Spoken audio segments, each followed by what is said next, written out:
আর এই মুহূর্তে যে খবরে নজর রাখবো, শুভেন্দু অধিকারীর গড়ে সমবায় ভোটে প্রার্থী দিতে পারল না বিজেপি। 42টি আসনের মধ্যে 3টিতে প্রার্থী দিতে পেরেছে বিজেপি।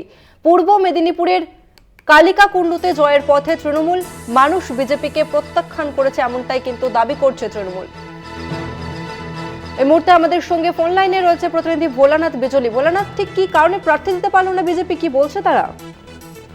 দেখো, যেটা তোমাকে জানিয়ে রাখি যে 42টি আসনের যে নির্বাচন ছিল কালিকাকুণ্ডু বক্সিচক সমবায় সমিতি, সেই সমবায় সমিতির আজকেই স্ক্রুটিনি হয় এবং স্ক্রুটিনির পর যেটা দেখা যাচ্ছে যে মাত্র 3টি আসনে বিজেপি তার প্রার্থী দিতে পেরেছে এবং বাকি যে আসনগুলো ছিল 42টি আসনের মধ্যে সেখানে প্রার্থী দিতে পারেনি।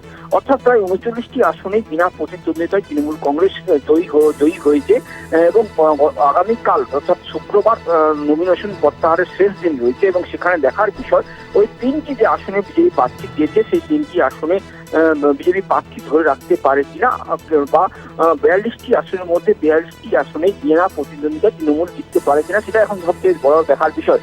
শুভেন্দু অধিকারীর গড় নামে পরিচিত পূর্ব মেদিনীপুর জেলার কালিকাকুণ্ডু বক্সিচক যে সমবায় নির্বাচন, সেখানে প্রার্থী দিতে না পারায় কিন্তু বিজেপির কাছে একটি বড় ধাক্কা। তো বিজেপি এই ঘটনা তাদের যে সাংগঠনিক দুর্বলতা সেটা কিন্তু তারা স্বীকার করে নিয়েছে। তবে তৃণমূলের পক্ষ থেকে যেটা জানানো হচ্ছে যে বিজেপি যে মাটি পায়ের তোলার মাটি সেটা কিন্তু নেই পূর্ব মেদিনীপুর জেলায়। শুধু শুভেন্দু অধিকারীর গড় বলেই শুধু মানুষ এটাকে পূর্ব মেদিনীপুরটাকে দেখলেও কিন্তু সেখানে বিজেপির যে সংগঠন সেখানে অনেকটাই দুর্বল। সেটা কিন্তু এই কালিকাকুণ্ডু বক্সিচকের যে সমবায় নির্বাচন, সেই সমবায় নির্বাচনকে সামনে রেখেই কিন্তু প্রকাশ্যে চলে এসেছে।